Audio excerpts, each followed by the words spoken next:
Olá! Hoje se discute intensamente no mundo inteiro, mas também aqui no Brasil, a questão do racismo. O racismo na sociedade brasileira ele é estrutural. Isso quer dizer que ele veio com a nossa própria história e faz parte da nossa história, principalmente através da escravidão. A escravidão, que durou longos séculos na história do Brasil, ela estruturou, né, a sociedade brasileira, a economia brasileira e a mentalidade brasileira. Mas não foi só a escravidão dos negros trazidos através do tráfico negreiro para o Brasil.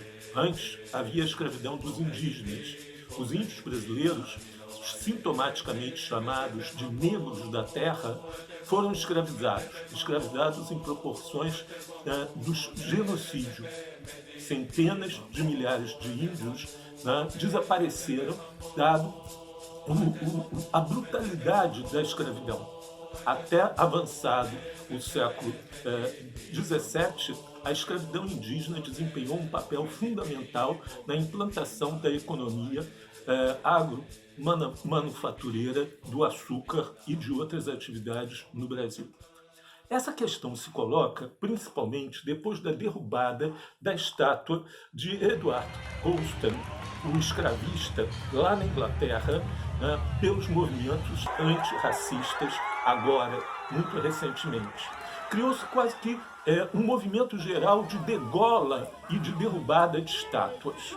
Até que ponto esse movimento de derrubada de estátuas, né, é legítimo e faz parte da possibilidade de rever todas essas homenagens e todos esses lugares de memória que foram criados por elites para rememorar escravocratas e elementos que estão ligados à história do genocídio de índios e de negros, né?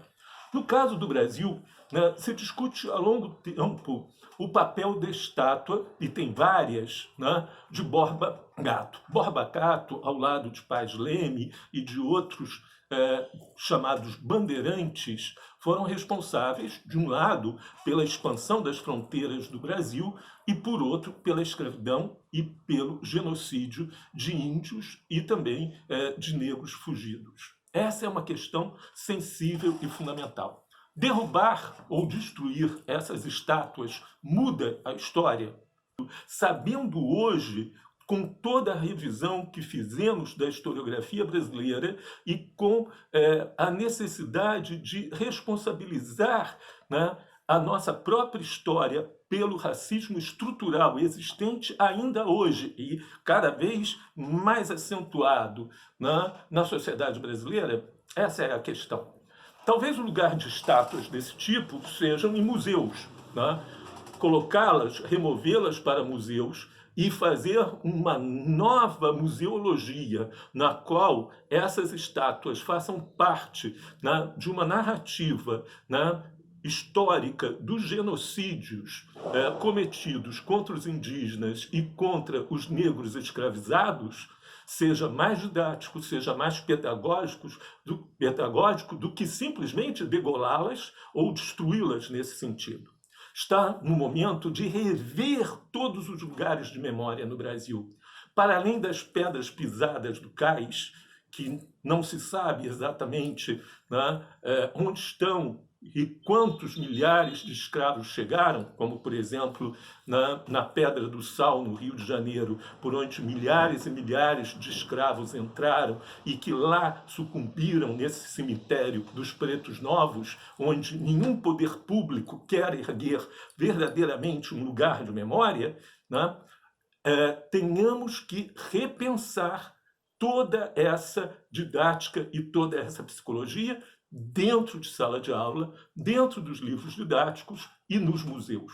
Isso talvez seja um trabalho de longo prazo que deve ser iniciado imediatamente no combate do racismo estrutural e desse racismo, que também é institucional, porque ele está nos museus, no livro didático e, em vários momentos, na própria escola, instituições, e por isso ele se reproduz tão facilmente.